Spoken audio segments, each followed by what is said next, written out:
Bonjour.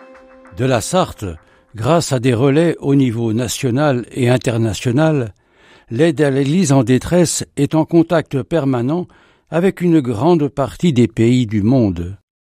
Pour connaître et faire connaître et aider des communautés chrétiennes dans l'épreuve.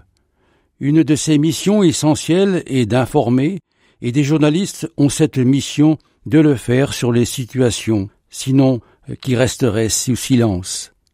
Cela me permet de vous parler de l'Indonésie pour deux sujets inquiétants. Tout d'abord, de la Papouasie occidentale, située à l'extrême est du vaste archipel indonésien. En effet, si le Timor oriental a obtenu son indépendance au terme d'une guerre sanglante grâce à l'intervention des Nations unies, la Papouasie occidentale, de son côté, attend toujours son tour. La situation éloignée de cette vaste portion de territoire de peuplement papou et de religion chrétienne subit l'accaparement des terres et la destruction de son territoire ancestral. Début septembre, alors que le pape était accueilli à Jakarta, la capitale, des manifestants dénonçaient la situation de chrétiens de ce territoire, traités en citoyens de seconde zone. Un papou en costume traditionnel déclarait face aux caméras « Nous autres chrétiens de Papouasie, prions et espérons que le pape François verra ce que souffre notre peuple.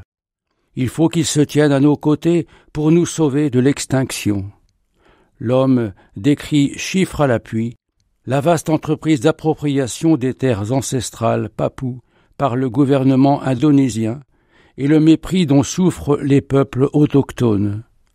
75 000 personnes vivent comme des déplacés internes dans des opérations militaires qui continuent à se tenir dans les régions de Papouasie occidentale, dans un silence médiatique quasi général. Un autre sujet d'inquiétude en Indonésie, l'évolution de l'islamisme qui risque, elle aussi, d'être occultée. En effet, s'il est vrai que l'archipel indonésien hérite d'une habitude de forme de bonne entente entre les diverses communautés religieuses, il est vrai aussi que cette entente est menacée par la percée d'islamismes radicaux. Ils jouent un rôle important sur la vie politique. Ils donnent des consignes de vote qui sont très suivies et font pression sur les autorités pour faire avancer la cause de leur idéologie. Sous leur influence, l'islamisme prend une coloration inhabituelle sur l'archipel. Les voiles ont fait leur apparition puis se sont généralisés. Le volume des haut-parleurs des muezzins augmente. Et d'une façon plus dramatique, la justice indonésienne s'est mise à condamner des chrétiens pour blasphème, une accusation qui n'avait pas cours auparavant.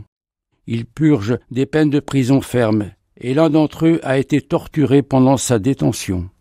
C'est cette phase sombre de l'histoire récente indonésienne qui inquiète une partie des chrétiens indonésiens, et que le pape François a évoqué lors de son discours du 4 septembre, appelant à contrecarrer l'extrémisme et aussi l'intolérance.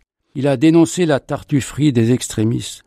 La foi en Dieu est continuellement mise au premier plan, mais souvent pour être malheureusement manipulée et pour servir à fomenter des divisions et à augmenter la haine. Plus d'infos sur aed-france.org. À bientôt.